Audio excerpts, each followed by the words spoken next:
ijazah mah nggak penting. Emang kalau kerja ditanya ijazah, benar nggak? Iya, kan? kayak gitu. Iya kan? Sama ibunya ngomong gitu, Bu, ijazah nggak penting, yang penting mah kemampuan. Ibunya hanya seorang pedagang, pedagang kecil, tapi mampu mendidik dan melahirkan anak yang punya kemampuan. Jago dia. Kalau di rumah tuh suka ngoprek-ngoprek gitu loh. Bahasa anak mudanya ngoprek-ngoprek. Begitu dia selesai itu dia nggak mau lanjut karena sibuk kerja. Karena masih ada dua adiknya yang sekolah. Jadi dia mengorbankan masa depannya untuk membiayai adik-adiknya. Makanya dia kerja. Kerja terus nih diajak temannya kerja. Nah kebetulan anak topi merah ini saya udah cek latar belakangnya. Saya udah ngobrol sama ibunya. Ini anak cukup pemberani. Dari kecil memang suka komputer. Bener Mas Kavin.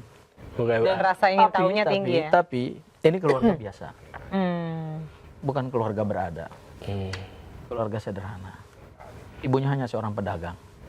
Pedagang kecil. Tapi mampu mendidik dan melahirkan anak yang punya kemampuan komputer gitu. Dan saya ngecek sama ibunya. Bu, gimana ceritanya kok Topi Merah bisa jago banget komputer? Mas, dari sekolah. Jago dia. Kalau di rumah tuh suka ngoprek-ngoprek gitu loh. Bahasa anak mudanya ngoprek-ngoprek. Ya, terus saya tanya ke ibunya, kenapa nggak lanjut? Ya karena masalah biaya aja. Begitu dia selesai itu dia nggak mau lanjut karena sibuk kerja. Karena masih ada dua adiknya yang sekolah. Jadi dia mengorbankan masa depannya untuk membiayai adik-adiknya. Makanya dia kerja. Kerja terus nih diajak temannya kerja. Iya, karena dan sama ibunya dia ini anak bandel ya. Quote and quote dia bilang sama ibunya gini, Bu, ijazah mah nggak penting. Emang kalau kerja ditanya ijazah, benar nggak? Iya, kan? kayak gitu. Iya kan? Sama ibunya ngomong gitu, Bu, ijazah nggak penting, yang penting mah kemampuan. Apalagi di dunia komputer nggak dibutuhkan ijazah, yang penting skill. Dan kebetulan aja kantor yang sekarang itu support gitu. Oh support, tahu Ya, kalau support, kamu Topi tahu. Merah. Iya, dan apa namanya? Tapi Di situ rekrutmennya juga nggak pakai jangan ijazah. sampai ada pihak-pihak yang mau mensomasi kantornya juga itu nggak boleh itu itu akan dia. kami lawan itu yang kayak gitu-gitu. jangan Apalagi spill juga apa deh. Apalagi mengintimidasi gitu. Ini media terbuka kok. Iya betul. Ini bergerak dari diri saya sendiri, bukan dari dorongan yang lain gitu. Ini murni. Tapi ijazah itu nggak penting, tapi jangan dibawa buat daftar di Pilpres juga. Aduh.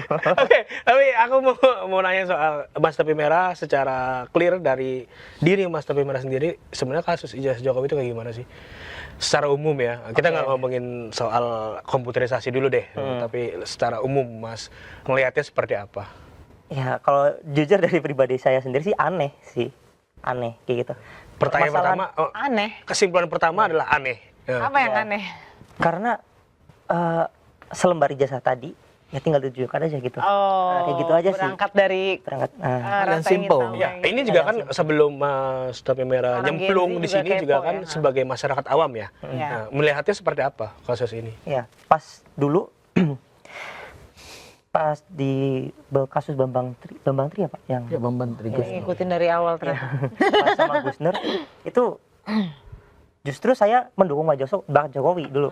Nah, ketika itu masa iya sih? Mungkin, nggak mungkin presiden balas ijazah gitu ya. Iya. Gue dulu berpikir Makanya. Nah, semua orang berpikir masa sih presiden ini politik nih. iya. Iya. Saya Ini buat menjatuhkan menjatuhkan. panggung ini ya. Saya udah ngikutin dari zamannya itu. Dan ya dulu pas zaman kuliah ya saya kayak ya udahlah bodo amat. Bodo amat Paling lah ya. ujungnya juga nanti kalau di pengadilan terbukti. Ternyata pas di tahun-tahun kemarin saya baru tahu faktanya pas di kasusnya Pak Bambang Tri, ijazahnya juga belum muncul kayak gitu. Wow, ada apa ini? Gitu. Oh, dari situ mulai Ya. bertanya-tanya ada apa Iya. ini? Makanya jiwa skeptis saya itu muncul kayak gitu. Jadi lebih ke kayak ada yang aneh nih ikut nyemplung gitu. Tapi kan banyak juga pihak-pihak yang nyemplung dengan kompetensi berbeda-beda ya. Iya. Kalau dari Mas Topi Merah lewat komputerisasi, kita juga punya Mas Bonatua ya. Iya. Bonatua yang dari segi kebijakan publiknya, ngoprek bikin penelitian juga. Ada banyak pihak nih Dan Mas. hasil temuannya menarik Mas Kavin. Beda-beda itu. Ijazah Jokowi tidak ada. Tidak Iya, ada. di dalam buku. Tidak ada. Tidak ada. Jelasin juga sempat di Daily Buzz bahwa itu masih hipotesis dulu. Waktu kesini awal penelitian, hipotesis saya adalah ijazah Jokowi tidak ada. Karena memang bahkan KPU Solo sendiri tidak memiliki ijazah itu. Gitu-gitu. Tidak ada itu dalam arti tidak ada secara administratif. Administratif tidak ada. Wujud fisiknya ada. Wujud fisiknya ada, tapi administratif tidak ada. Tidak pernah diverifikasi oleh semua Iya. badan atau Karena lembaga saat itu aku negara. jadi kuasa hukumnya. Oh, iya. Bangunan tua, aku kan sidang. Mhm. Jadi waktu kami sidang pemeriksaan saksi dari KPU, saya yang bertanya, saya yang kejar. Mhm. Benar saudara yang melakukan ini verifikasi? Ya betul, kami yang bertanggung jawab. Pernah lakukan verifikasi nggak? Enggak. Pernah lihat ijazah analognya Pak Jokowi? Enggak. Terus yang saudara terima dan dalam daftar checklist persyaratan calon presiden memenuhi syarat berdasarkan apa? Ya fotokopi yang diserahkan ke kami. Oh, fotokopian. Nggak pernah dijelasin secara rinci nih Analognya autentifikasi seperti nggak apa gitu-gitu ada. ya. Makanya kemarin juga sempat Makanya gugat ke MK. kesimpulan Bonatua dalam rangkaian sengketa informasi publik, baik dia gugat KPU, KIP. kemudian KPU, ANRI, Ya Andri. Ya. kemudian juga UGM, ya KPU dari mulai KPU Solo, KPU DKI dan KPU Pusat. Ya kesimpulannya satu, ijazah Jokowi tidak ada karena tidak pernah terverifikasi, tidak terautentikasi, ya. Tidak ada itu berarti tidak digunakan sebagai aslinya, ditunjukin ke KPU misalkan sebagai ini. KPU belum pernah pegang Iya, aslinya. Belum pernah pegang aslinya mungkin kayak Ya, gitu ya. tidak ada itu antara yang diserahkan fotokopi dengan analog yang katanya asli itu. Mhm. Pihak yang berwenang dalam menerima syarat administrasi itu sebagai bagian dari misal calon presiden atau gubernur atau wali kota nggak pernah melihat ijazah analognya Waduh. dan tidak ada hasil. Iya, itu menarik. Itu Makanya kan itu yang menjadi bagian dari big question terhadap ijazah Pak Jokowi. Makanya kenapa bertahun-tahun ijazah ini kok seperti misteri besar ya, seperti memecahkan kode apa ya, kode besar yang belum terpecahkan. ya, gitu. tapi aku Kode misterius ini. Kan? nanya ke Mas Topi Merah nih yang menarik bahwa sekarang kan mau nggak mau stigma di masyarakat adalah Mas Topi Merah kubunya Roy Suryo nih. Iya. Nah, makanya begitu kan. Udah Walaupun terbentuk. mungkin Sebenarnya Mas Topi enggak. Merah mengujinya secara Independen. kasarnya ya. Tapi Tapi orang mau pasti nggak mau kan mengait-ngaitkan. jadi mengait-ngaitkan nyemplung nih gue kayaknya. Itu tanggapannya kayak gimana dari Topi Merah sendiri? Dari saya sendiri kan lebih ke penelitian saya yang hasilnya mirip dengan Pak Roy dan Pak Rismon kayak gitu kan dulu kan. Nah, karena saya diserang dan saya kaget dengan domain itu. Nah, ada apa ya, ibaratnya ada segi bantuan dari Pak Roy Suryo mungkin ya, atau dari Pak Mahfud kayak gitu kan. Nah, mungkin itu yang dikatakan bahwa oh ini jadi kubunya, padahal sebenarnya saya masih independen kayak gitu. Nah, dari segi itu ya stigma masyarakat kalau yang berkembangnya seperti itu, selama itu tidak negatif mah saya tidak masalah. Oh, nggak ambil pusing lah ya. Nggak ambil pusing Itu kayak bagian gitu. dari resiko ya. Bagian dari risiko kayak Tapi gitu. sempat ada ketakutan gitu nggak sih sejak misalnya muncul somasi dan lain sebagainya, terus julukan-julukan gitu, Tentunya- mulai ini nggak sih, aduh gue mundur aja deh pusing. Iya, ada perasaan gitu nggak? Ada sempat terbersit nggak? Eh, Atau pasti ada. Oh, pasti. Itu pasti ada ya. Karena ketakutan-ketakutan itu kan selalu Manusiawi ditanamkan ya. Kalau kita ngelihat komentar betul. masuk ke dalam Bulian, otak, ya kan? bulian, tiba-tiba pas lagi mau mental lah tidur, istilahnya. keinget. Bener, sama loh. Kok jadi curhat? Terus Dia juga curhat. Ya, jadi, saya kan jujur kayak berpindah domain ya dari awalnya yang apa ya, statementnya buat teman-teman aja, tiba-tiba oh ini kok tiba-tiba dilirik orang, terus diuji orang juga, dimaki-maki, terus didukung gitu. Itu sebenarnya saya kaget banget, dan di situ saya menyadari satu hal, bahwa yang saya omongin itu harus bisa dipertanggungjawabkan yang pertama. Yes, itu yang Nah, penting ya. dan itu yang Betul. berusaha saya junjung, terutama integritas itu. Mulai ada nggak sih kayak dari kubu sebelah yang head to head tuh adu data dengan sama kualifikasinya gitu ke Mas Topi Merah? nantangin gitu. Iya, Doang nantangin. paling.